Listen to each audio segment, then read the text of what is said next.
तो सबसे पहले बात करते हैं हम यहाँ पे हमने इस कोर्स को 7 मॉड्यूल में डिवाइड किया है। जो हमारा फर्स्ट मॉड्यूल होगा वो होगा एनईबीएस 6 एडिशन। यहाँ पे हम आपको एनईबीएस 6 एडिशन के बेसिक फंडामेंटल बताएंगे। जो हमारा पहला लेक्चर होगा वो होगा एनईबीएस 6 एडिशन बेसिक डिटेल्स। जो सेकंड लेक्चर होगा वो होगा एनईबीएस 6 एडिशन में जो चैप्टर्स हैं, स्टैंडर्ड है, ऑब्जेक्टिव एलिमेंट, उसके ऊपर डिस्कशन होगा।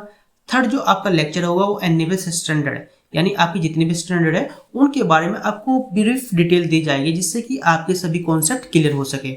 अब बात करते हैं हम नेक्स्ट, उसमें हम आपको बताएंगे एनईबीएच में स्कोरिंग सिस्टम क्या है। यदि आप एनईबीएच कराने जा रहे हो तो आपका वहाँ पे स्कोरिंग सिस्टम क्या है। नेक्स्ट बताएंगे हम एनईबीएच फीस कितनी है।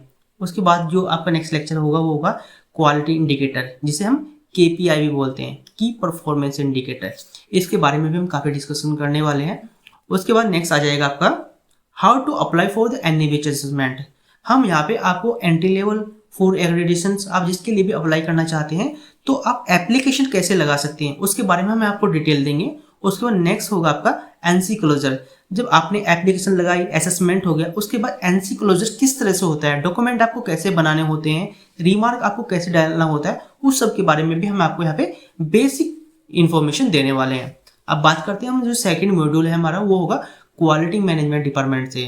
यदि आप क्वालिटी डिपार्टमेंट में काम कर रहे हैं तो वहाँ पे कल्चर रिपोर्ट कैसी बनती हैं, कल्चर किस तरह से जाते हैं। उसके बाद जो पेशेंट्स फाइल होती है उसमें फॉर्म कौन कौन से अवेलेबल होते हैं, उनका फॉर्मेट क्या होता है, उसके बारे में डिस्कशन करेंगे।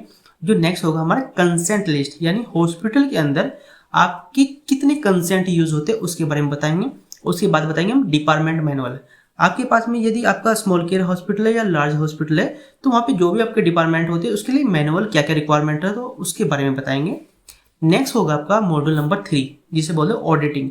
इसमें हम आपको कुछ चैप्टर क्लियर करने वाले हैं, जैसे कि इंटरनल ऑडिट क्या होती है, चेकलिस्ट कैसे यूज करते हैं। उसके बाद कमेटीज के बारे में बताएंगे, आप कमेटी का सर्कुलर कैसे निकालते हो, एजेंडा कैसे बनाना है। उसके बाद में जो भी आपने एजेंडा बनाया उसके ऊपर डिस्कशन किया है उसका कापा कैसे करना है उसके बारे में बताएंगे।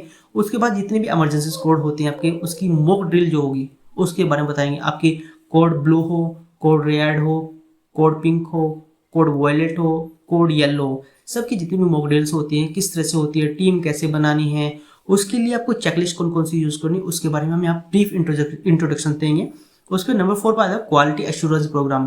देखो आपका इमरजेंसी डिपार्टमेंट हो, pathology lab, radiology lab, blood bank, OT, इनके लिए जो भी आपके क्वालिटी एश्योरेंस प्रोग्राम होते हैं वो उसका फॉर्मेट क्या होता है, उसे आपको इम्प्लीमेंट कैसे करना है और उसका आउटपुट कैसे लेना है, वो सब चीज़ें हम आपको बताने वाले हैं। उसके नंबर 5 पर आया है क्लिनिकल ऑडिट। हम यहाँ पे आपको क्लिनिकल ऑडिट के कुछ टॉपिक बताएंगे जो कि आप अपने हॉस्पिटल में यूज कर सकते हैं। नेक्स्ट आएगा क्वालिटी 7 टूल्स। यहाँ पे हम आपको 7 टूल्स के बारे में बताएंगे जो कि क्वालिटी में यूज होते हैं। ओके, नेक्स्ट आएगा PDCA जिसे बोलते हैं plan do check act.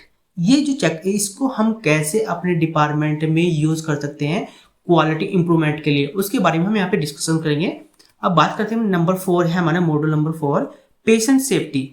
Patient safety में हम आपको मोस्टली सबसे पहले कवर करेंगे इंसिडेंट रिपोर्टिंग, यानी अगर कोई इंसिडेंट हुआ है ऑर्गेनाइजेशन के अंदर, पेशेंट से रिलेटेड हो, स्टाफ से रिलेटेड हो या डॉक्टर से रिलेटेड हो, तो उसका RC किस तरह से करते हैं, कापा कैसे करते हैं, रिपोर्ट कैसे बनाते हैं और फॉर्म और फॉर्मेट क्या होता है उसके बारे में यहाँ पे हम डिस्कशन करेंगे। उसके बाद आएगा आपका MSDS यानी मटेरियल सेफ्टी डेटा शीट। इसके बारे में भी हम पूरी यहाँ पे इंट्रोडक्शन देने वाले हैं कि भाई यदि हाउसकीपिंग में आप MSDS कैसे यूज करते हैं।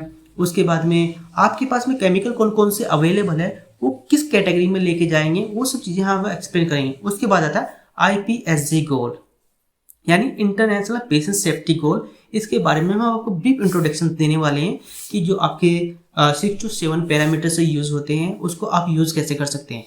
उसके बाद नंबर 4 पर आपका हीरा, फेमा, इनके टूल्स के बारे में भी हम आपको बताएंगे।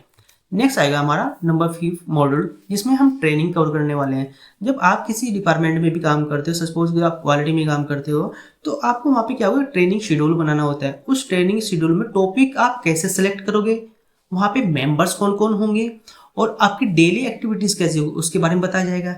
सेकंड आएगा डॉक्यूमेंट प्रिपरेशंस। आप ट्रेनिंग लेने जा रहे हो तो वहाँ पे आपको कुछ डॉक्यूमेंट रिक्वायरमेंट होती है। आपके पास डिपार्टमेंट मैनुअल हो, आपके पास SOP हो, आपके पास पॉलिसी हो या फिर आपके पास PPT हो, कोई भी ऐसा एविडेंस होना चाहिए जिसके बिहाफ पे आप ट्रेनिंग दोगे।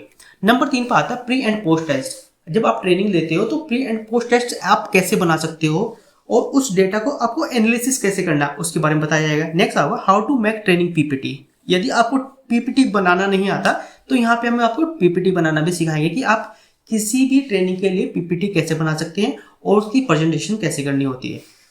नेक्स्ट आएगा आपका नंबर 6 मॉड्यूल। इसमें बताएंगे सर्विस मैनेजमेंट, यानी जो पेशेंट होता है पेशेंट का फीडबैक कैसे लेते हैं। आपका आईपीडी पेशेंट हो, ओपीडी पेशेंट हो या फिर आपका इमरजेंसी पेशेंट हो, उसका हम फीडबैक कैसे लेते हैं, फीडबैक को एनालिसिस कैसे करते हैं, उसके बाद हम टूल कैसे यूज करते हैं एक्सेल के अंदर, उसके बारे में हम बताएंगे।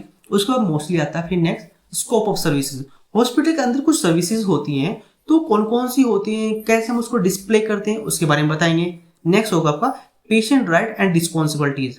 ये मोस्ट इंपोर्टेंट रहे है क्योंकि आपने देखा जो पेशेंट राइट और रिस्पॉन्सिबिलिटीज होती है वो कौन कौन सी होती है। इसमें पेशेंट के राइट अलग होते हैं, उसकी रिस्पॉन्सिबिलिटीज अलग होती हैं, तो उसे हमने डिस्प्ले कैसे करते हैं, पेशेंट को हम इंफॉर्मेशन कैसे देते हैं, इसके बारे में बताएंगे। नेक्स्ट आएगा स्टाफ राइट एंड रिस्पॉन्सिबिलिटी। इसमें जो भी आपके नर्सिंग स्टाफ हो, डॉक्टर्स हो, जीडी, हाउस कीपिंग या आपका सपोर्ट सर्विस स्टाफ हो, उसका क्या राइट है क्या रिस्पॉन्सिबिलिटी, उसके बारे में यहाँ पे हम पूरा चीज एक्सप्लेन करने वाले हैं।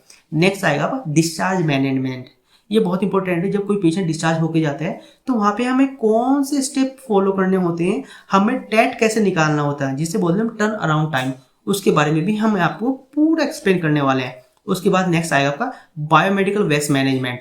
देखो आपके पास में का बायोमेडिकल वेस्ट किस कैटेगरीज में होता है, आप उसको सेग्रीगेशन कैसे करते हैं, जो आपकी साइकोटॉक्सिक मेडिसिन होती है उसका सेग्रीगेशन कैसे करते हैं, उन सब चीज़ों के बारे में यहाँ पे हम बताएंगे। और मोस्टली यहाँ पे हम आपको लीगल एडवाइजर के बारे में भी बताएंगे कि आपके हॉस्पिटल में कौन कौन से लाइसेंस की रिक्वायरमेंट रहती है, वो भी हमें आपको एक्सप्लेन करने वाले हैं। नेक्स्ट आएगा वो लास्ट का जॉब सिलेक्शन। यहाँ पे हम क्या करेंगे, जब आपका एक कोर्स कंप्लीट हो जाएगा यहाँ पे हम एक बुकलेट प्रोवाइड कराने लग रहे हैं जिसमें एनिवेश क्वेश्चन एंड आंसर के नाम से होगा। हॉस्पिटल के अंदर आप किसी भी डिपार्टमेंट में काम करते हो तो यहाँ पे वो सभी क्वेश्चंस कवर किए जाएंगे जो कि एक्चुअली इंटरव्यू में पूछे जाते हैं। वही क्वेश्चन यहाँ पे क्वेश्चन भी मिलेगा और आपको आंसर भी होगा। उसके बाद में हम आपको एक प्रैक्टिस वीडियो देंगे। जब आप इंटरव्यू क्वेश्चन आंसर प्रिपेयर कर लोगे उसके बाद आपको रिप्रेजेंट कैसे करना है जिससे कि आपको अच्छी जॉब, इस कोर्स को कंप्लीट करने के बाद आपको 100% जॉब मिलने वाली है। तो इस कोर्स को आज ही ज्वाइन कीजिए और कमेंट करके भी हमें बताइए। आज के लिए इतना, धन्यवाद।